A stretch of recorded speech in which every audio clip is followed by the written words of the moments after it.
the language is the one it is the part of your culture that is actually encoded into you as a human being. It's the one that is put into you. The way you dress, the way all of those things, they are external. It is only your language that is internal. It is only when you speak that people will know where you're coming from. True or false? Absolutely. Just by looking at your name, even just your name, I already know where you are coming from in the sense of Nigeria. Yeah, you're absolutely right. Thank you. So that is language. That's the role that language plays. Now, culture, in its sense, borrows from that. It's an extension of that. So when you lose your language, it simply follows that even the other cultural elements that you have, the other cultural factors, other cultural realities that you have will gradually phase away by extension. And then look at it. In Africa today, go to every school in Nigeria. Let me speak from Nigeria that I am in. My nephew, my sister's children, and all of that. Basically, their mother tongue is English. In their schools, when we are growing up, we are prohibited from speaking English, from speaking Igbo. If you speak your local dialect, they call it vernacular, and then you're punished. You're made to pay fine for doing that. I'm sure you also witnessed that in your own school. Absolutely. Thank you. That is the most cruel form of this enfranchisement of human culture. That is the most cruel form of human dehumanization, because you are teaching, not only that you are depriving the person of their culture and their language, you're actually teaching them to hate it. You're actually teaching them that is inferior. And that is why the question of the identity crisis that the African is witnessing is one that is so bad that it hints on inferiority complex. That is why when we see the Europeans, we feel like we have seen God. No, it's not that we have seen God. It's not that we are taught to see them as gods. We are taught to see them as people who are advanced, because the time when you are in school, they will bring first of all, they gave you their religion. And then in their religion, the iconographies, and then the pictures and the images and symbols that we are used, all of these were data sets coming from the culture that are used to represent everything that is good, sublime, and divine, was Western portrayal of the culture. So Jesus looks white, and the God has white beard, and and is an Italian, and all of that. And then you go to church, the priest has to wear the clothes, the Western clothes, and then do the incense, which is non-African, and all of that.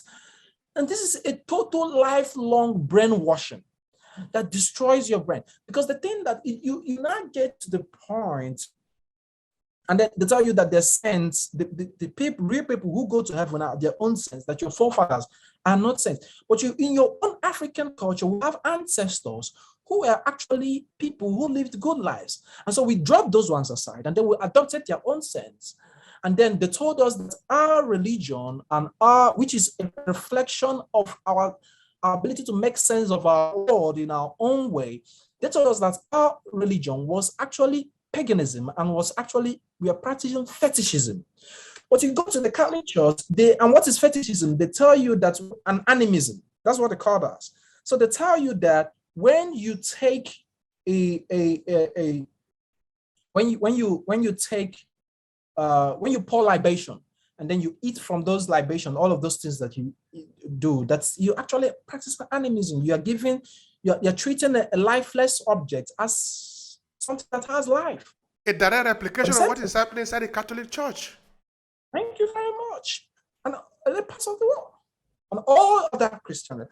So now, this is not necessarily an attack on one religion or the other. No. It's the question is because until you sit down to question your own identity, question where you're coming from, question the things that you're practicing, you will not be able to unscript your life and live an authentic life. You'll be living on other people's. Look at Nigeria. Nigeria is the most religious, second most religious country in the world, but it's also the most undeveloped and most corrupt. If religion is supposed to take people to heaven and make you become prosperous, why is it that China, which is one of the most atheistic countries in the world, is more successful than Nigeria? It tells you that that is a sham. It's not religion. If you don't have a basic understanding of how the world works, which comes from your own investigation of your own reality within your own environment, embedded within your culture. If you don't have that, you're not going to be successful. You're not going to be able to create wealth. You're not going to be able to create your own reality. And this is what will deprive us. And you see that Africans, they spend the whole day, every Sunday, everybody goes to church, shut down everywhere. And then when you tell them to practice science and do investigation, research, and all of those things, it is alien to them because they don't understand the process. It is not something that was naturally coming from. If your forefather had a laboratory, like having a lab was part of what your forefathers, like your father's shrine, if that was how you grew up, setting up research centers would not be an alien thing. It will not be something the government has to do a national project. You have to let's invest in research and science and R&D. No, it's not going to be that way because these things are alien to us. It's difficult to practice. You can't create from something you have no memory of. So, all right. What I actually do in my coaching process and what I do is to help people to create a memory from where they can imagine a better future. Help Africans do some kind of a self-authoring, an identity authoring, go through an identity authoring program where they are able to, at least, if you're not able to reconstruct your own past, start from where you are or from what you have, from what the things that you hold there, from your own system, from your own body and your own system, and from your own experiences. From that, create a memory for yourself. Create an identity that is unique to your circumstance and your situation and your environment.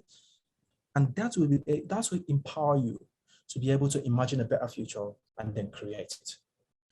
Thank you so much for that. Thank you so much. I really appreciate it.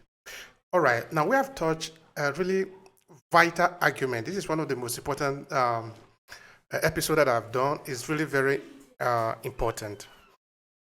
Now, when you were talking about the exhibition of our cultural inferiority in front of other people, some unlikely we don't even realize them, even though they're in front of us. No.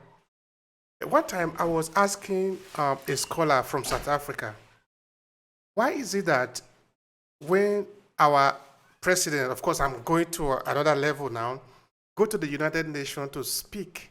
Why I made the argument was because Buhari went to the United Nations to speak, and the English he spoke was not even proper English. Then I said, okay, Buhari know how to speak Hausa, or at least he should know how to speak one language in Nigeria perfectly. Because inside this language, he can even make joke. Why is it that we need to either speak French, speak English, or speak Portuguese when we want to speak at the international level? Whereas where people are coming from the Arabic world, say maybe Saudi Arabia, they don't pretend to speak English. The president of China, even though he might know English, he will never go to the United Nations and speak English. He said it's true of Russia. This is just a clear evidence in front of us. At the international level, are we proud to speak of this language? Something this important to us as our identity?